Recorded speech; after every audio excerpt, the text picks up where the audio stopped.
Good afternoon, everybody. I'll go ahead and call this meeting to order on January 13th, 2026, and ask our city clerk to please call roll. Commissioner Henderson? Present. Commissioner Smith? Here. Commissioner Thomas? Present. Commissioner Wilson? Present. Mayor Bray? Here. I would ask Commissioner Henderson, if you would, to say the invocation, and then we'll remain standing for the Pledge of Allegiance. God of heaven, we are again grateful for this day and for this time. We are grateful for every opportunity that you give us to get into your presence. We thank you again, God, for the privilege of being able to serve in this capacity, to serve the citizens of Paducah. And we pray tonight, Lord God, that even whatever decisions that we make, that it will be good for the masses. We thank you, Lord God, for our employees. We thank you for the citizens that make up this great city. And it is in the name of Jesus the Christ that we pray, and we thank you for everything. Amen. Amen. I pledge allegiance to the flag of the United States of America and to the republic for which it stands, one nation, under God, indivisible, with liberty and justice for all.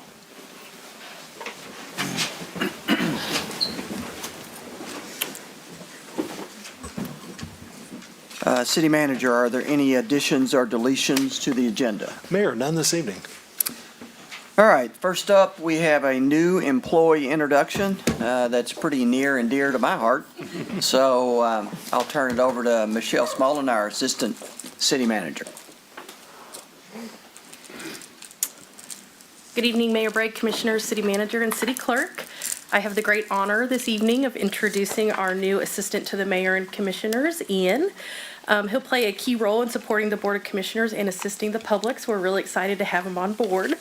A little bit about his background. He recently comes to us from Swift and Staley. He holds an MBA from Murray State as well as a degree in history. It's also worth mentioning that he served as the student body president while at Murray State and was a graduate assistant with the Government Relations Office. He is originally from Mayfield and is married to his wife, Gentry.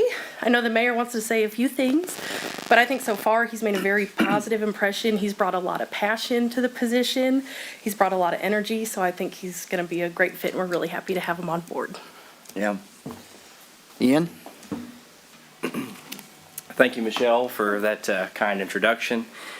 Mayor Bray, Commissioners, Team Paducah, and citizens of Paducah, I'm honored to have this opportunity, and I have deeply enjoyed the first few months that I have spent working in this position, and I look forward to continuing to serve this great city. Thank you very much. Thanks, Ian. And I've got a chance to get to know Ian pretty well here. You know, he and I work closely together. I think Michelle, you're right. He brings a lot of passion and a lot of energy and a lot of texts. Here. To the job. But one thing for sure, you know, we will not be uninformed about things happening. So welcome aboard. It's great to have you. And we all look forward to working with you and seeing you grow in the job. Yeah. Thank you very much. Welcome.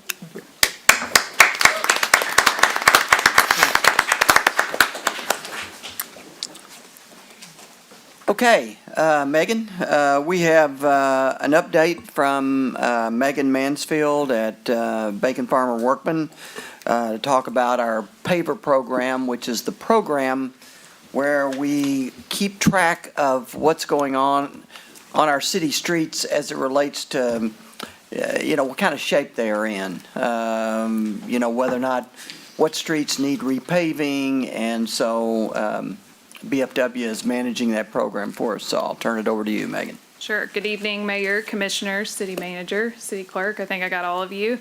So we're excited to be here. I'm going to try to make this as exciting as possible to talk about the streets of the City of Paducah. I am Megan Mansfield. I'm the Chief Growth Officer for BFW Markham Engineering. I'm also a civil engineer that helped start this program in 2018 at the city whenever I was here as an engineer originally. So this is Joe Metasevic. He is one of our leads on PAVER. So I think I told a few of you earlier, if there's any hard questions, he's our guy. Greg's backup, so I got it all planned out.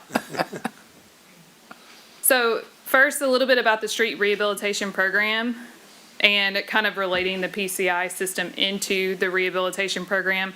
mainly want to mention that the PCI data collection first began in 2018. So I know in 2023, I think is the last time I talked to you all, we've got some new faces, so I wanted to kind of explain its relevance into the overall rehabilitation system. So the PCI data, we collected 100% of the streets in 2018, and then thereafter, beginning in 2021, we have since collected 20% of the streets each year to maintain that data that we collected originally.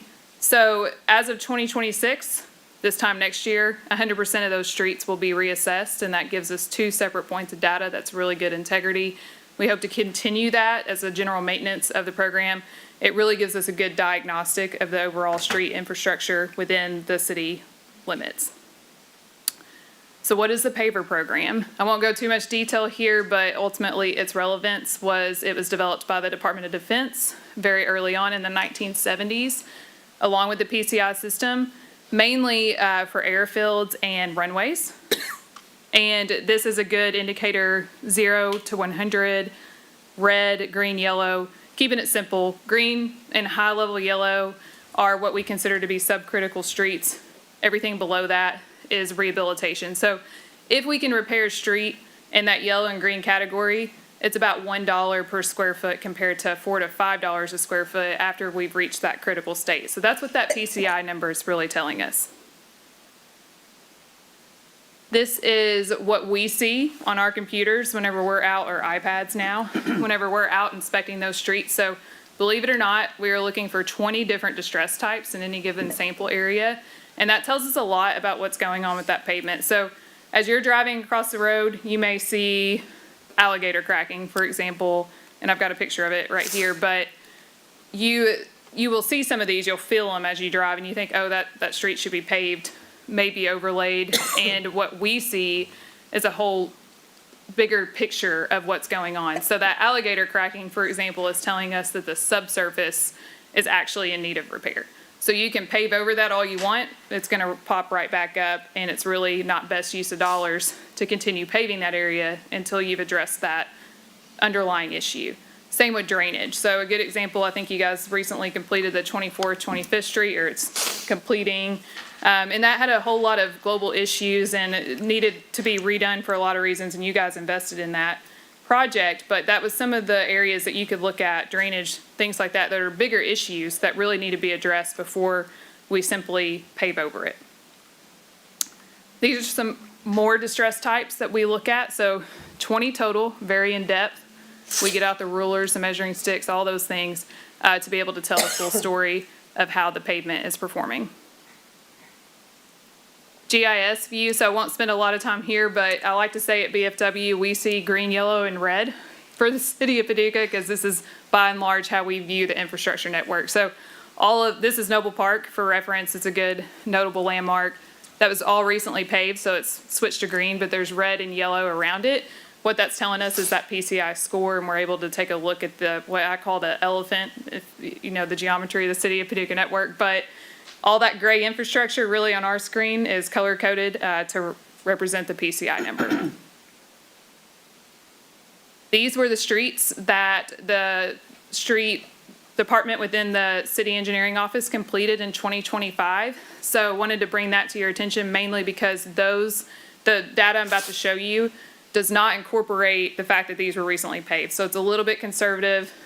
It skews it some, but it's in a conservative factor. In 2026, we will complete the inspections on these green streets and turn them to basically a PCI of 100 or a little bit less, and that will improve that data. We do that every year since 2021, where the first thing we do is take a look at everything that was recently paved, because it may surprise you, but some of those streets may need to be touched up or what have you, so that we go and look at those immediately right after they're completed. And this is available on the city website. I really like that Greg and his team added this. This is the streets plan for 2026, both in the near term and the long term. So the red shows you areas that are anticipated to be paved, as well as the blue. And it just goes back to show you that the PCI data is helping make some of these decisions. It is not the only factor, because you have utility cuts, economic development, other factors that go into consideration making those decisions. But this is a good view for the public to be able to see what the plans are in the near future. And then I wanted to bring up, the commission has increased the budget on street rehabilitation projects as well as the state year over year, varying from 14% all the way up to 37%. And the biggest reason why I wanted to bring this up tonight is because we have been able to see this money affect the PCI ratings. And even at 20% a year being inspected, it's pretty telling that this injection of money is making a difference in the overall infrastructure network. So the 2025 pavement inspection results. So the City of Paducah has approximately 200 miles of streets in the PAVER database. So it's about 400 total in directional. And we inspected 20% of those in 2024, 20% in 2025. And then again, 100% of the streets were originally inspected, and those are maintenance inspections in addition. So in 2026, 100% of the streets will be re-inspected.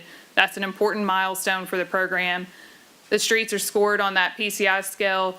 We set the critical PCI for the City of Paducah at 65.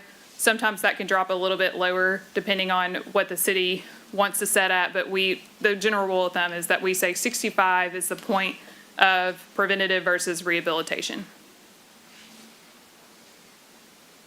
So this is a global snapshot of the 2025 update for the PCI system. So we see approximately 24% is in the good category, followed by the 17% in satisfactory, and 23% in fair. So a little over half the streets, what that means is a little bit over half of the streets of the City of Paducah are in a subcritical state. That's a really good measure to know that we have about half and half that are rehabilitation eligible, and then others that can be preventative maintenance. So one of the things that I know Brandy Topper and her crew constantly perform is, maintenance repairs on potholes, things like that. That's all considered preventative maintenance planning that actually protects the integrity of the pavement long term.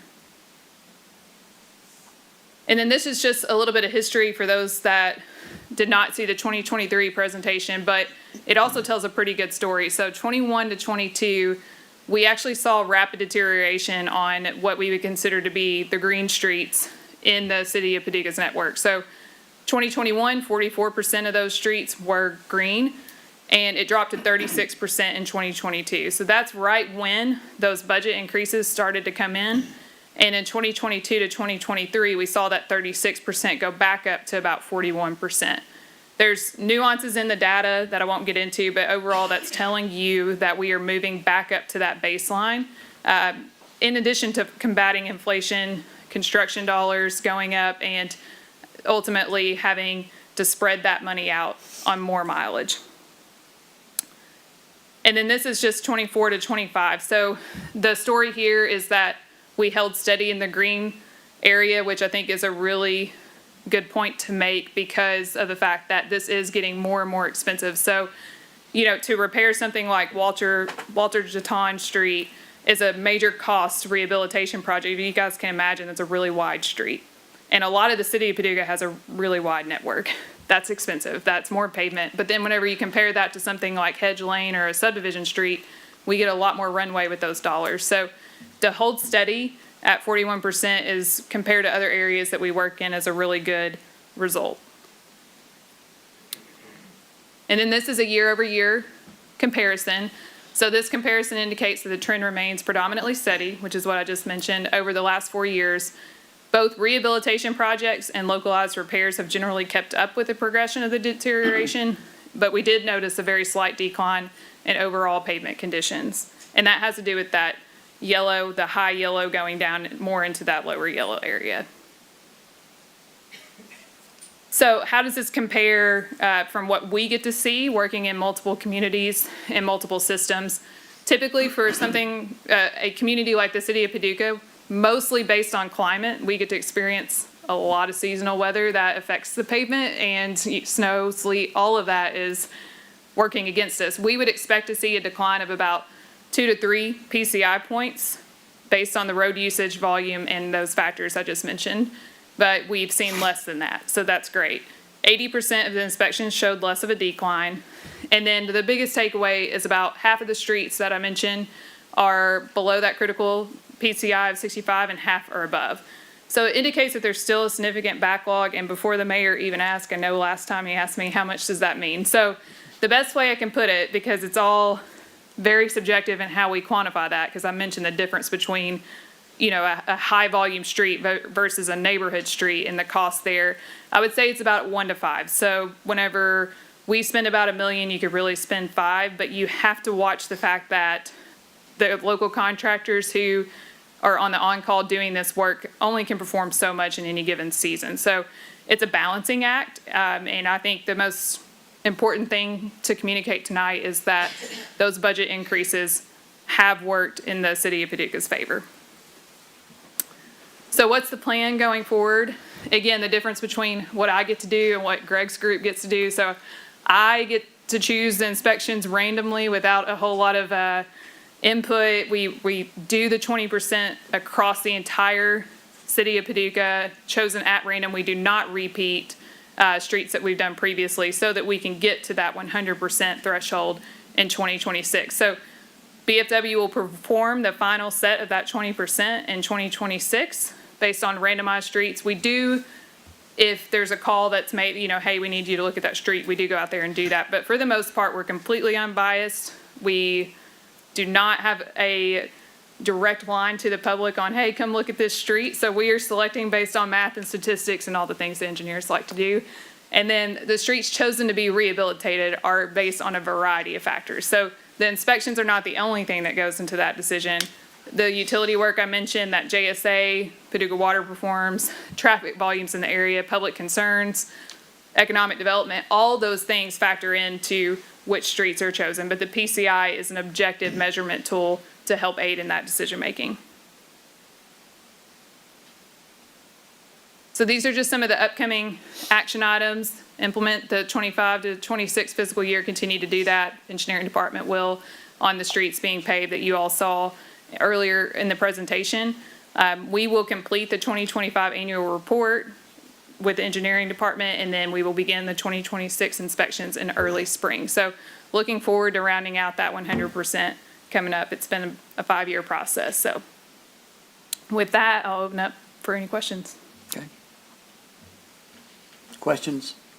I have a comment, and just, you know, doing the streets, it's kind of like buying new tires for your car. It's not very exciting, but I think it's a core thing that we have to do.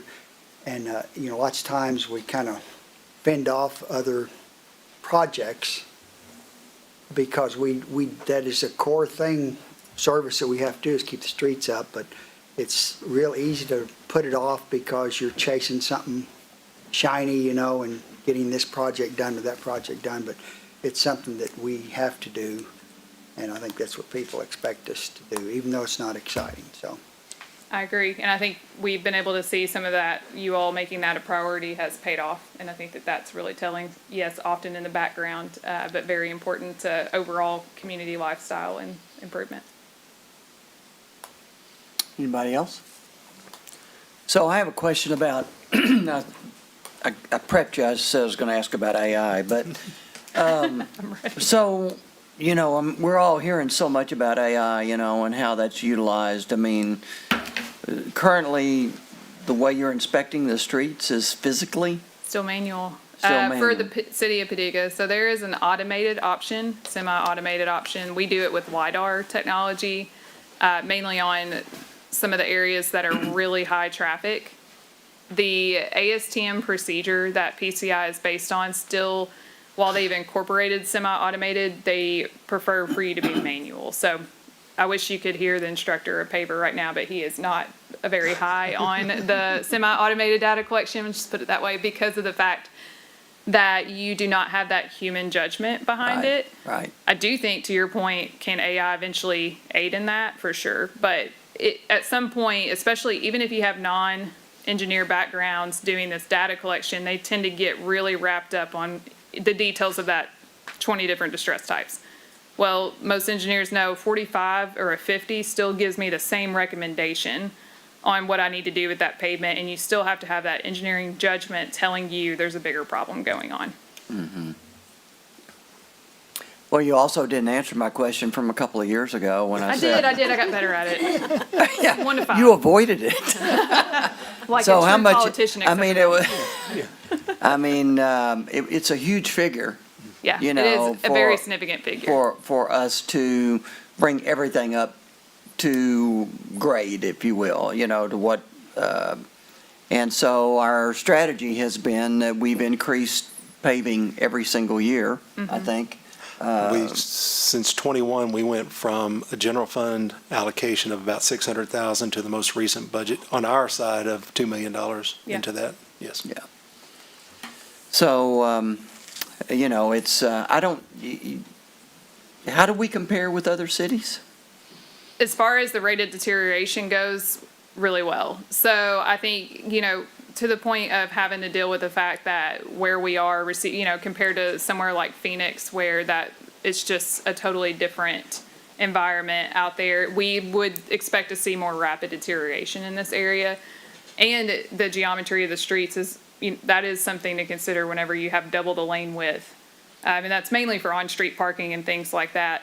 But to your point, yes, you could look at the backlog numbers and really be intimidated by that, but I don't know that your goal should be that I move 100% of the streets into green. Right, Because right. it's a manageable practice. As soon as I do that, I'm gonna have one fail, you know. So I think, you know, speaking from my experience, the city of Paducah often, it's easy to get focused on the one street that's failing, and especially if you drive it every day. But compared to where I do this in other areas, and the BFW team does, and where we work in, we are in a really good position overall, especially whenever you consider the fact that you paved 2 times the lane width compared to a lot of other cities. Okay. And a lot of that also goes into curb and gutter and sidewalks Yes. and depending on the street. It's not just the paver portion I'll of make that. I think this should sum it up well. So my daughter Emery was recently very disappointed that the county schools were out of school for a snow day back in December and the city wasn't. I go, oh, they have great streets. They're not gonna be out of school until they have to be. Okay, that's a strong close. That's a strong close. Thank you, Megan. Thank you very much for being here.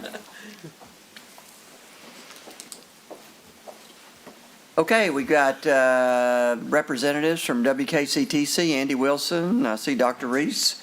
There's a presentation on the Community Scholarship Program. And Good Eric evening. Stroud, thank you. I'm Eric Straub, and I'm here on behalf of the Community Scholarship Program as well. I'm the current chair of the committee, and first off, I just want to say it's an honor to be here before you all, Mayor Bray, commissioners, city manager, and city clerk. First, just want to thank you all for your service and your commitment to Paducah and the efforts that you make for our home. The Community Scholarship Program began as an initiative of the Rotary Club of Paducah. And over the years, it has grown into one of the most meaningful investments that our community makes in its young people. This program opens the door for students to pursue higher education right here in their backyard. It's affordable, accessible, and it provides a clear path to success. It allows Paducah to retain and grow its own talent, strengthening our workforce and our future. Alongside Rotary and the college, we're proud of the many partners who have joined these efforts and helped to make the Community Scholarship Program a powerful statement that it is, which is that students matter and education matters. The committee is focused on expanding those partnerships even further, increasing funding from other sources. However, we need continued support of our city, our businesses, and our civic leaders to make this program the true economic development driver that it can be. The dual benefit of the program vision is using it as a feather in our cap when securing economic opportunities in the community, which in turn creates more opportunities for students to return and stay in our workforce, build careers, and keep growing the community.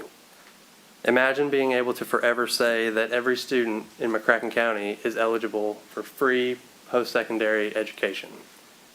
It's a badge of honor that we should sport proudly. And it tells the world that Paducah is invested and invests in its people and in its future.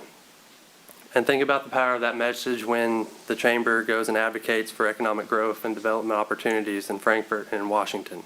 It's a compelling story that sets Paducah apart from other communities. This is one of the many reasons why Paducah is a special place. It reflects who we are as a community, which is forward-thinking, collaborative, and committed to opportunity and education. It's giving over taking.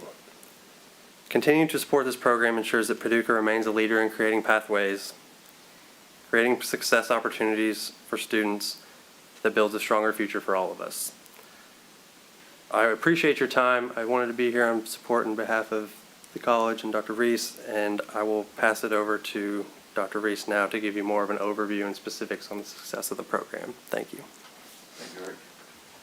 And again, Mayor, Commissioners, City Clerk, City Manager, on behalf of a small team that I've brought here today, at the request from one of the prior meetings regarding the Community Scholarship Program, we're very excited certainly to share and give you some updates by way of the CSP program. And consistent with Megan's presentation about roads, et cetera, tonight we plan to show how CSP is where ultimately the rubber meets the road. And so stay tuned, plugged in. City Manager will get that in a second. So WKCDC, as Eric alluded to. Don't laugh at him, Ray. It just eggs him on. Yeah. Just as a very important reminder, and certainly to all of the viewers in tonight, we've been very fortunate to gain so many national recognitions, including the Aspen for record 9th. We just had another invitation this past fall for a 9th invitation. There's out of 1,000 colleges across this country that we continue to separate ourselves, if you will, from the rest of the pack. And then in 24, we were able to get to the top of the mountain with the Barefoot Gardener Awards. I use that as the opening frame because that national assessment and critique is a key artery into what separates us from the rest of the pack. More specifically, the CSP data that I'll be sharing momentarily is a big factor in that national assessment and configuration, particularly with communities that support K-12 and the college-going rate as well. So what we share is very significant, not only locally, regionally, statewide, but nationally as well. I do want to emphasize that point. Just to drill down within the data, and as a reminder, when this program envisioned in 2010, first cohort in 2014, so it's been around over 2 decades. As you can see, there were 3 goals: high school graduation rates, which continue to increase; college going rates, double-digit significance out there. And you look to the graph to the right, you would see, again, by way of context, that nationally, if you were to ask, what's the completion rate for 2-year colleges across this great nation, it's right around in that 40th range. And as you can see by the gold bar, we always go for the gold, you see where, when we compare to CSP and that performance, that includes transfer. So we know that students who come to us and transfer to great institutions like Murray State, for example, they compete and achieve quicker and at a higher level than the native students. And then the third arm and goal of this program is workforce development, economic development, and retaining our top talent. So tonight you'll hear from 2 alumni from CSP momentarily, who in their own words can share with you the impact of the program and we brought them back, if you will, within our area as well. I was asked to specifically address one of the questions regarding the 2.9 million figure as it pertains to CSP. And so we're going to use this flow chart just to illustrate. As you see at the very top, we intentionally start early with the 8th grade. We want to start early, getting students in that frame of mind about, again, completing high school, getting ready for college, et cetera. So around 900 middle schoolers. Of those, about 230 is about the average that we get within the program, and about 150 of those actually qualify and get awards by way of CSP. It costs right around $3,800 on average. If you do the math, that means if you multiply that 3,800 by those 150 students, that's $570,000. If I just do a basic mathematical piece times 5, that's $2.85 million. But you will note at the top is a 7.5-year commitment. So we don't have enough money, and this is where the fundraising portion comes in, as Eric mentioned, and private support, to be able to fulfill this promise. So it's a promise scholarship is why that figure looms, but upon closer inspection, if you did it yearly, that cost definitely bears out, and still more is needed. And that's one of the key things that we really want to emphasize and share here tonight. I mentioned momentarily about just getting testimonials. We're going to bring Lakin up first. Hi, Lincoln. Hi, so my name is Lakin. I'm a physical therapy tech at Baptist Outpatient, and I graduated from WKCTC in 2025. I had benefited from the community scholarship because it removed the financial barriers that limited my opportunities. Not having that financial stress, I was able to focus on school and graduate with an associate's, and I plan on applying to the PTA program in the fall. Thank you. All right. And Jada, last but not least.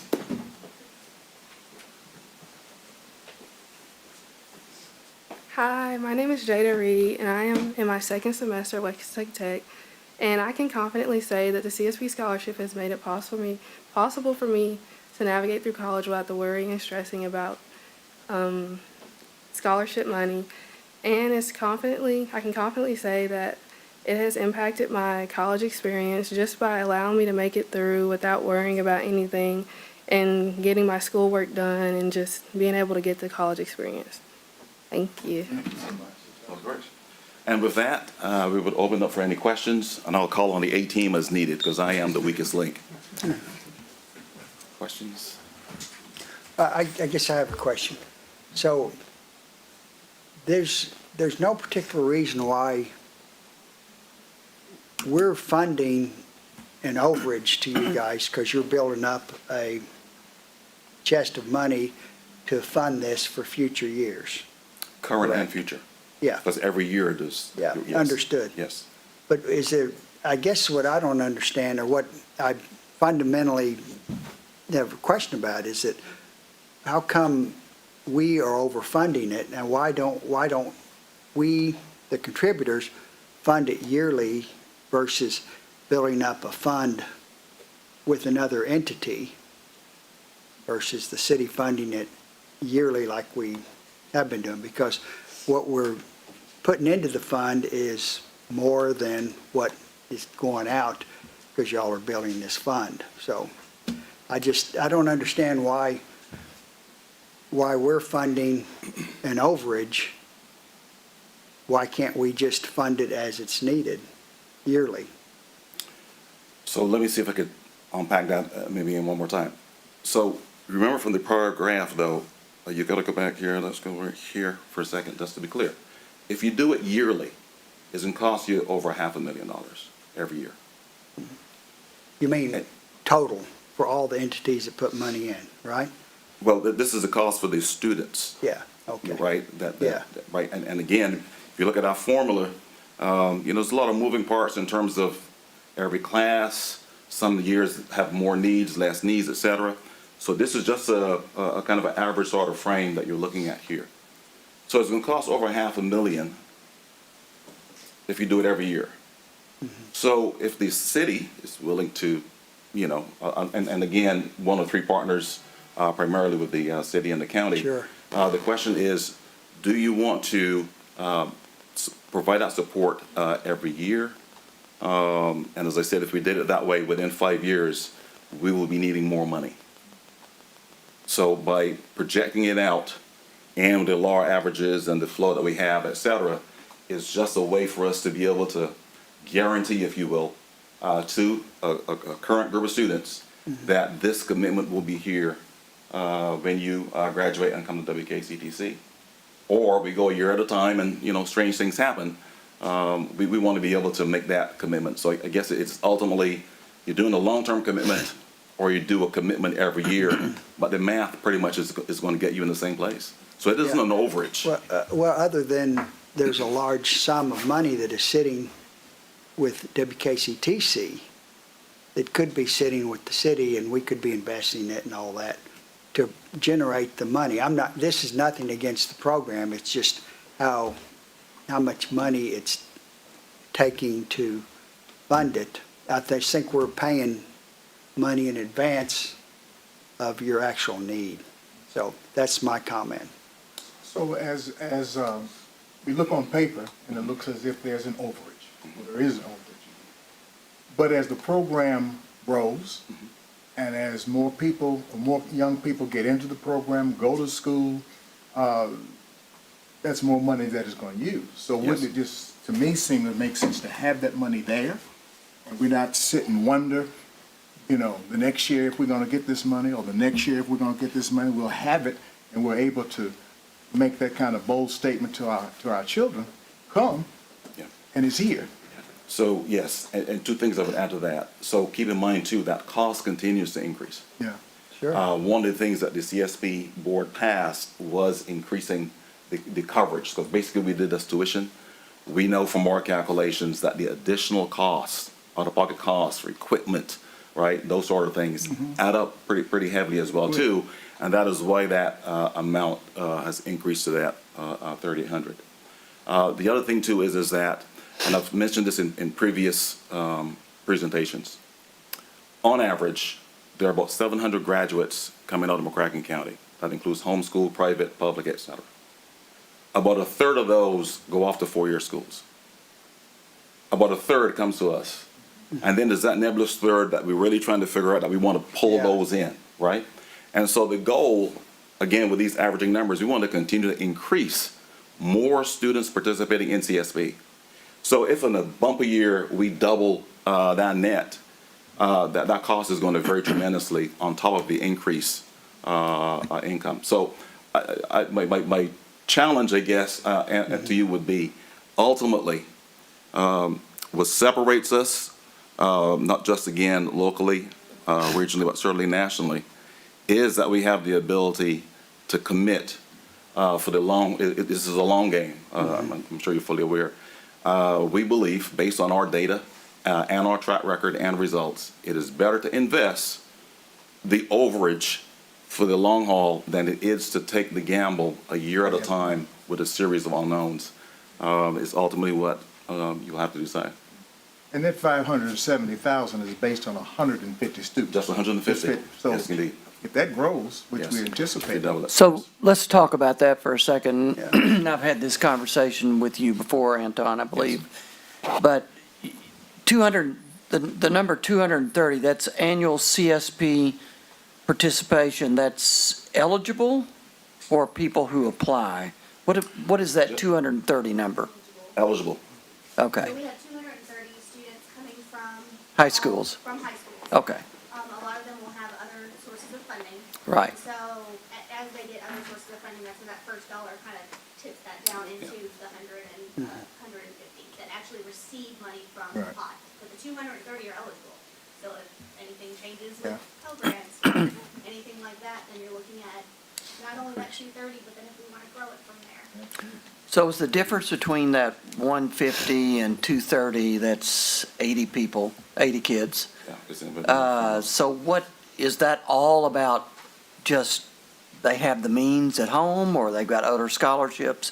Is there other reasons that we don't have more participation other than those things? So because CSP is a last dollar scholarship, we want to make sure that we are funding those students, or those individuals within the city and the county that have the highest need, that don't have other ways to pay Right. for their tuition. And so that was how the fund was established, was to make sure that we were funding those students who didn't have anything else to help them be able to afford a college education. Let me put it another way. Is there students that initially qualify and then maybe don't, they end up dropping out? And I'm just trying to understand, and I've had this question with, I think you and Andy both, is whether or not there's a way to increase participation and use more of the money. So students, first of all, they have to opt out. So it is open to this broad group of 900, first factor. Second factor, this comes into play. About 73% of our students are on Pell. Some would contend that it is a high-risk group because you're just one situation away from dropping out, right, that type of thing. And so this whole piece in terms of that first dollar by way of Pell is a real significant piece of it. Regarding getting more students to participate, this is where, Coach Hill and our enrollment team, Tammy Maines is our Dean of Enrollment. Neil Clark that's joined us last week.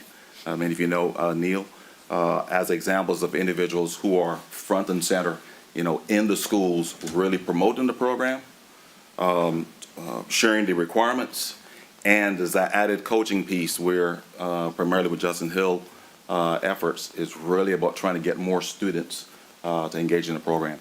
What we've discovered, even with programs, Mayor, that's been around for a while, it is also continuous awareness and education also to the counselors and guidance counselors about the program, the benefits of the program, and getting more students to participate. Ultimately, though, I would submit to you, there's still an ongoing challenge around the college-going culture. That's why it was one of the goals. You would think the idea would be the resources are here, they'll be pouring out the woodworks.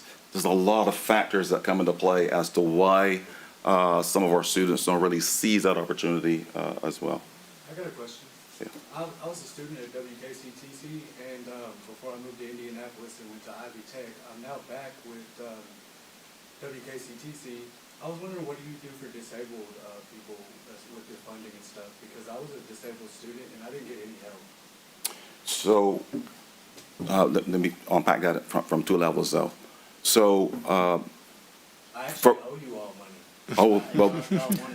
Well, let's, We'll be seeing you so let's afterwards. stay focused on the CSP program here. Yes, sir. So with the disability services, though, two pieces, though.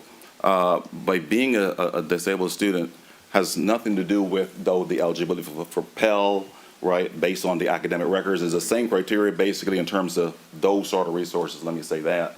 And then accommodations is a big part of the role that we provide then in terms of supporting students who may need extra timing, et cetera.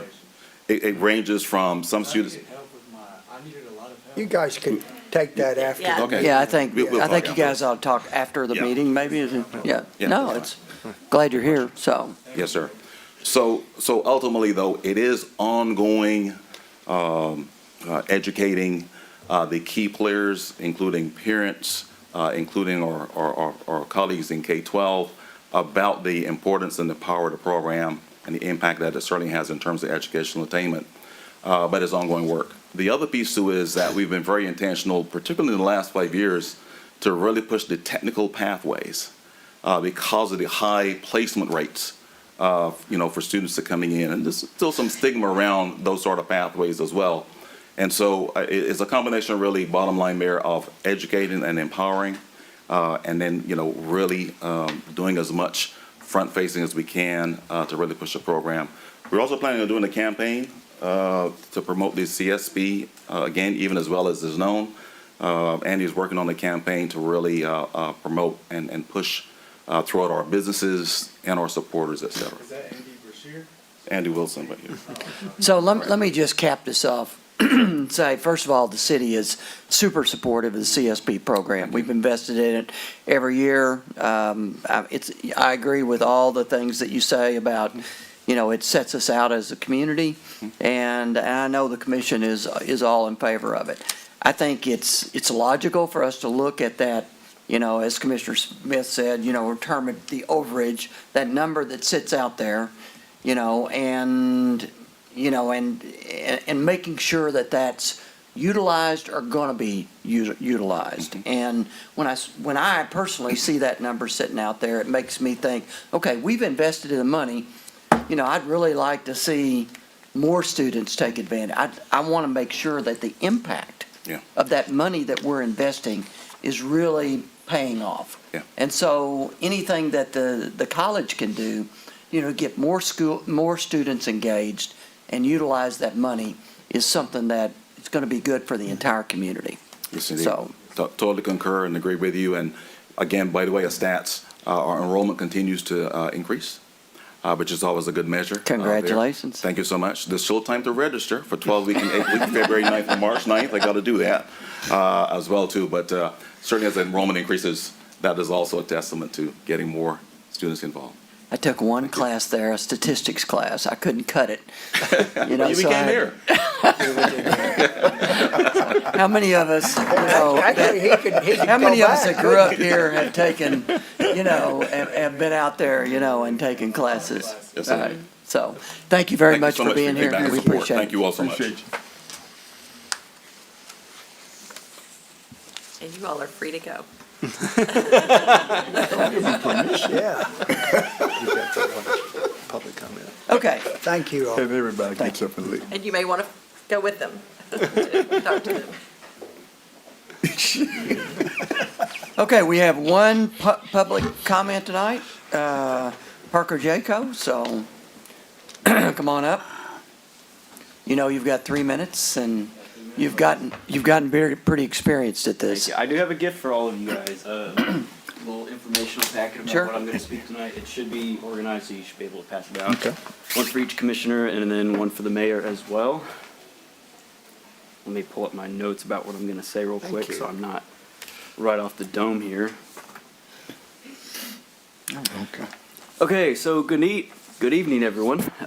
First, I just want to say that I hope everyone had a great Christmas and a eventful turn of the new year. I know I did, especially about what I'm about to talk about today.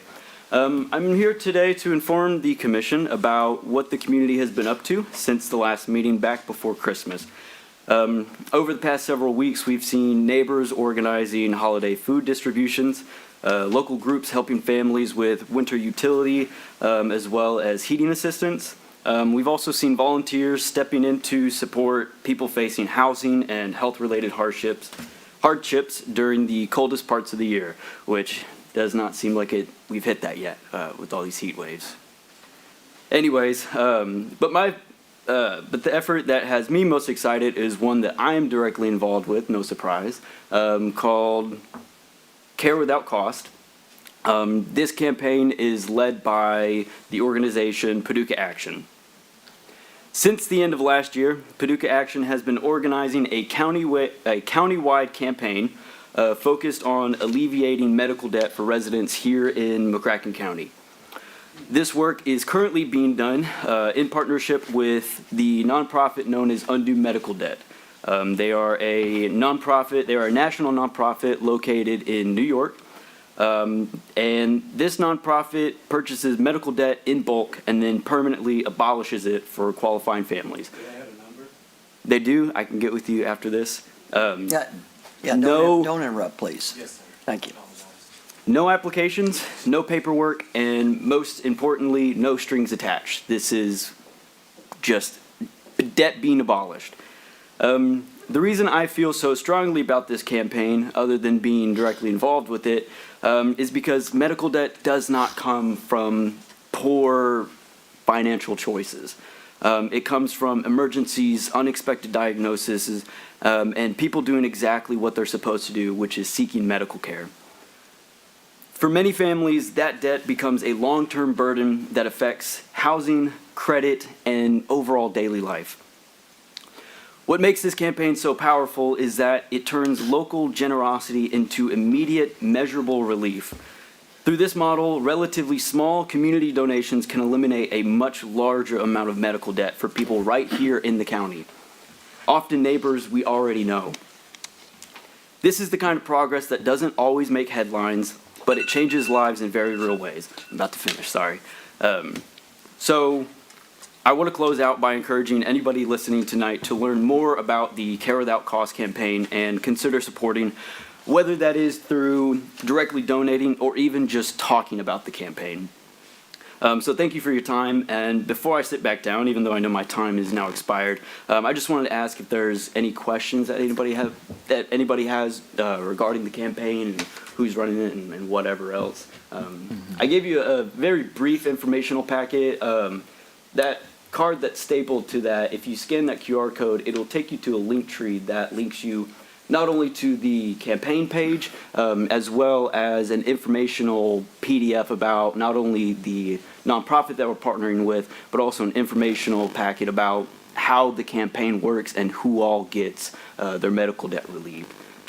So, Thank you, Parker, for being here, and we'll review this, and I know all the commissioners appreciate you being here and sharing absolutely. that. It's always Okay. great to be here. Yeah. So, Thank you. Okay, with that, we'll move on to the consent agenda. Items on the consent agenda are considered to be routine by the Board of Commissioners and will be enacted by one motion and one vote. There'll be no separate discussion of these items unless a board member so requests, in which event the item will be removed from the consent agenda and considered separately. The city clerk will read the items recommended for approval unless a commissioner would like an item removed for separate discussion. I guess, could we do K?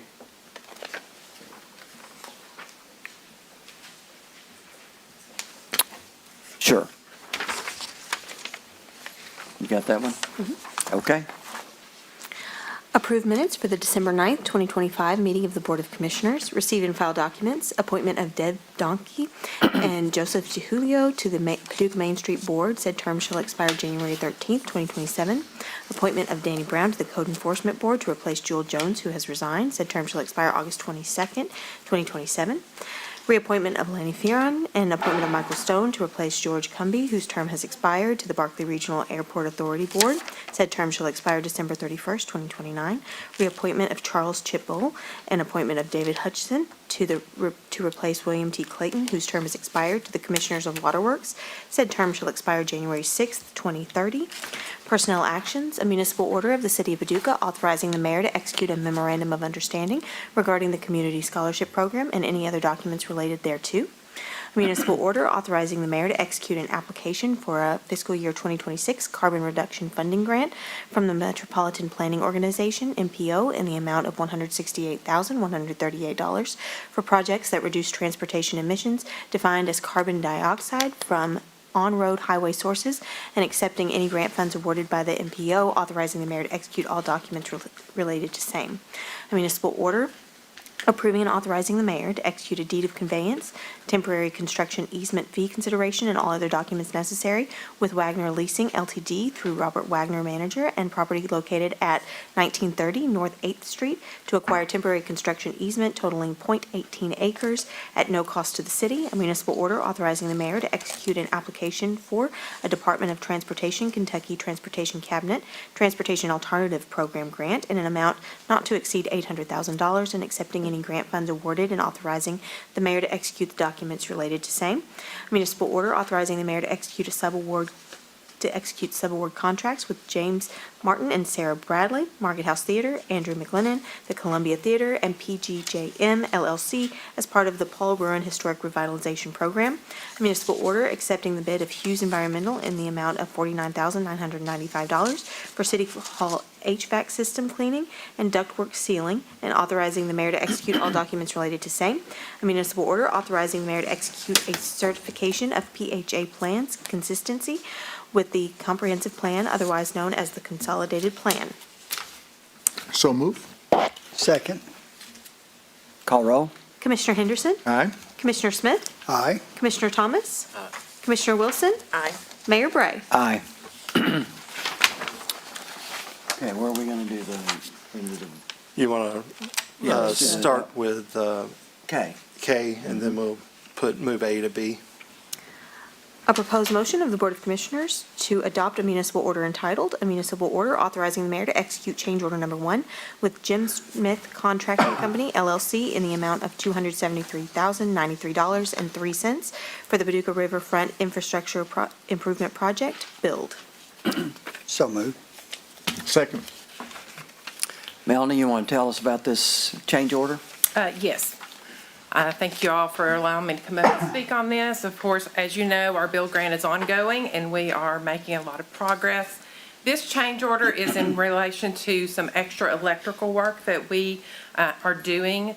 When we initially designed the project, the actual electrical wires that would go out into what we're calling the commons area there at the Compass Rose area where you could hook up event boxes, the wiring was not actually in there. So we have gone ahead, we decided while we're doing it, instead of coming back later and possibly damaging something of our very expensive concrete work out there, to go ahead and do that. That's one portion of it. The other portion is that part of that work is to put in a new electrical panel on the wet side of the flood wall right beside the existing one. That's included in this. And also, we are re-adding some seat walling along the pier. So it all just, bits and pieces adds up. So I think the question probably would be, why the change order now? I mean, you and I talked about Sure. that briefly, so you want to. Yeah. Well, as Melody said, part of it has to do with getting into the construction and realizing what opportunities exist and not coming back at a later point and trying to add in, which would elevate the cost and do damage. And so it's a cost savings. The other part is that really we didn't know until we got into the project what those opportunities might be. And to this point, instead of building it in and then having something that we would have to take out, we've been very judicious on this project. This is the first contract modification on a $20+ million project, and so we just felt from early on that it was better if we could come in and do it at this point instead of having to take something out.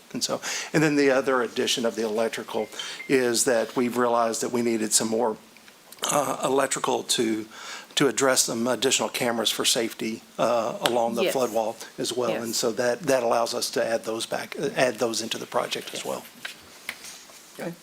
So is this what you wanted to point out, Commissioner Thomas? And I was just curious, so that's not an additional, burden on taxpayers, that's coming from the bill grant itself? Mm-hmm. Okay, yeah, that was mainly my question. Okay. It's all part of the project. Yeah. Okay, thank you very much. You're welcome. I'd ask the city clerk to call roll. Commissioner Henderson? Aye. Commissioner Smith? Aye. Commissioner Thomas? Aye. Commissioner Wilson? Aye. Mayor Bray? Aye. All right, city clerk, would you please read the first municipal order? Or the second municipal order, sorry. A proposed motion that the Board of Commissioners adopt a municipal order entitled, "A Municipal Order Adopting Contract Modification Number 5 to the Construction Contract with A&K Construction for Soil Stabilization at the Paducah Sports Park in the amount of $1,055,383.75. So moved. Second. All right, Amy. Mayor, Commissioners, City Manager, and City Clerk. This is a contract modification request from the contractor for soil stabilization in the park, specifically for the parking lot areas. They typically do like a proof roll where they take large equipment out to see how much the equipment sinks into the soil, and that failed in the parking lot areas. So the contractor submitted a request in this amount of the $1,055,000. It has been approved by the fiscal court, and it has also been approved by the Sports Tourism Commission. So city approval is the final step. And it is, if I'm not mistaken, it is part of the contingency. Correct. So it doesn't increase the total cost of the project, it's just we're using some of the contingency that's in the budget, That's right? correct. Is this our third or a third of this amount? That's our third, Okay. right? I don't know. I don't know the answer to that. No, well. That's the total amount. That's the total amount. Yes, right. that's the total amount. So what we have to do is on these, the project contract modifications is each of the entities have to approve the total amount, but then again, since it's to the portion of the original contract, it's no additional monies that we're putting into it. But if it was outside of that contingency, then this is the total amount and we would be in a third for that. So we're at 1/3 of that. As part of the overall contract, yes. Right. That's the total contract modification, total amount. It's not 3 times that. Okay. For the So it's contract. not a $3 million modification. So I Right. stand corrected. Yes, yep. Sorry. Yep. Yeah, this is just changing A&K's portion of the contract. Contract. Everything else is still the same. Okay. Yep. So I did want to mention briefly, I've been, involved with, I was asked to be at a contractor meeting. I mean, the contractor's working really hard out at the sports park. If anybody's been out there, it's really beautiful. It's going to be a fabulous facility, but we got a ways to go. And so it's going to it's probably going to be, you know, I don't want to speculate, you know, but it was supposed to open in March, and I think I can confidently say that it won't open in March. But We haven't officially gotten a request for extension, but we know it's coming. Yeah, So- we're working hard, so. Yeah. Yes, sir? Is she with A&K Construction? No. No, she's with the city. The city that cleans these parks up? Okay, we'll talk after the meeting. Yeah. Okay. Anything you've got questions about, just stay over and we'll try to do our best to answer questions. Okay. No. Okay, thank you. You're welcome. I would ask the city clerk to please call roll. Commissioner Henderson? Aye. Commissioner Smith? Aye. Commissioner Thomas? Aye. Commissioner Wilson? Aye. Mayor Bray? Aye. And we have one ordinance to introduce tonight, and I'll ask the city clerk to please read it. First reading. A proposed motion that the Board of Commissioners introduce an ordinance entitled, an ordinance amending Chapter 70, Article 3 of the Code of Ordinances related to the Brooks Stadium Commission. This ordinance is summarized as follows. This ordinance amends the composition of the Brooks Stadium Commission to allow the Board of Commissioners to appoint one or more ex officio non-voting members to the Brooks Stadium Commission to serve in an advisory role. Said members shall serve at the pleasure of the mayor and the Board of Commissioners and shall not receive compensation. Further, the City Commission appoints Eddie Jones to replace Dr. Frank Doc Heidig, whose term has expired. Said appointment shall be for a term of January 27th, 2026 to December 5th, 2029. Further, the mayor, with the approval of the City Commission, hereby appoints Dr. Frank Doc Heidig as an ex officio non-voting member of the Brooks Stadium Commission to serve an advisory role. So moved. Second. Any questions on this one from anybody? Okay. Call roll, please. Won't do it tonight. Oh, that's Wait right. till next All right, so from there, we'll move to comments from city manager. Mayor and Commission and public, want to remind folks that there's an opportunity to participate on Monday at the Martin Luther King celebration. The march will take place, and then the event will move to Paducah Tillman, and so we want to invite. It's also a holiday for municipal services, and so City Hall will be closed on that day. That's all I have, Mayor. Okay. Comments? Yeah, I just had one. So I've gotten a lot of complaints the past few weeks about dogs and animal control. And, you know, I've spoke to Darren about it, but I think, you know, in front of the whole commission that we may need to review the contract we have with the county in regards to animal control. Because from my understanding, we don't have any authority to ensure they're doing their job. And not saying they're not doing their job, but just I think it would be better for the city if we actually had more authority to, you know, really see if they are completing their duties or doing what they're supposed to be doing. So I just want to bring that up for, you know, maybe a discussion later down the road, but just, I know the contract's not up until, I think, next year, Darren, or. Yeah, so we are in a 2-year cycle, and as I had the conversation with Commissioner Thomas when he brought this, we always have the opportunity to talk to the county about concerns, and we do, and we share those. Annually, there is a process in relationship to budgetary about how that is, but the employees of animal control are those of the city, of the county, so we don't have direct supervision over those, but we have, have the opportunity to correspond with the county about concerns. And then there is a policy under our interlocal agreement with them that in the end of this year, if we wanted to there's a 12-month notification if we wanted to change the contract that we have to prior to that. And so at the end of this year, we'd have that opportunity to do so. Yeah, animal control, speaking from experience, I can tell you that animal control is a tough issue.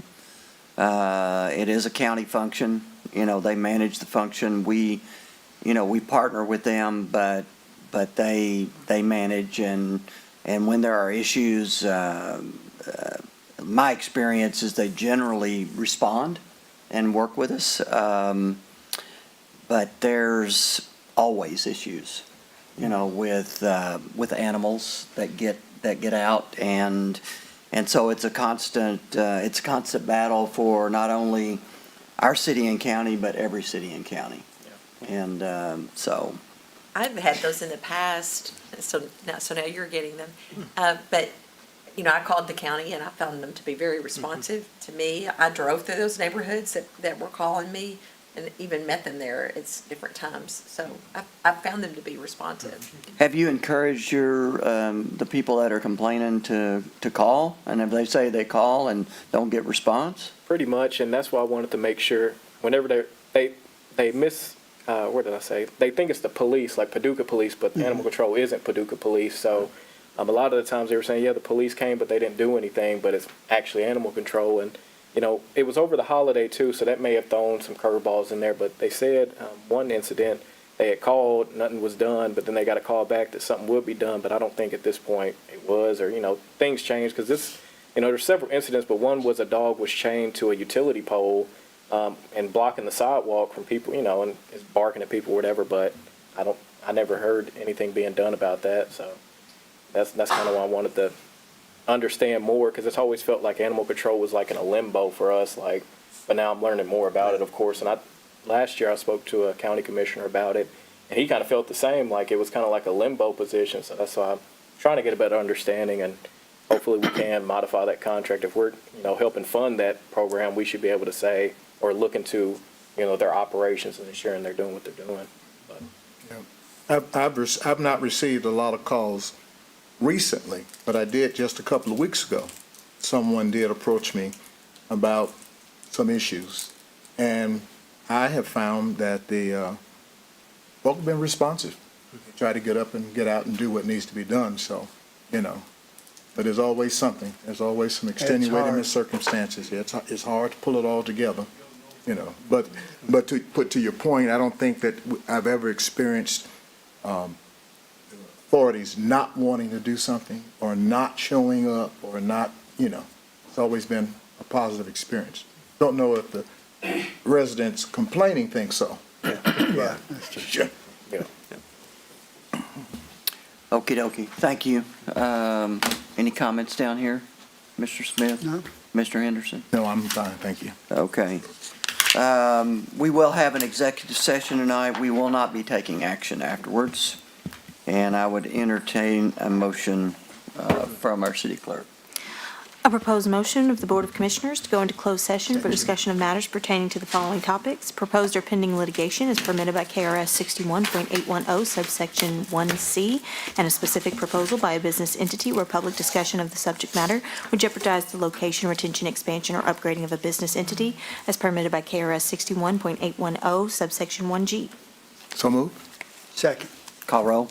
Commissioner Henderson? Aye. Commissioner Smith? Aye. Commissioner Thomas? Aye. Commissioner Wilson? Aye. Mayor Bray? Aye. Thank you.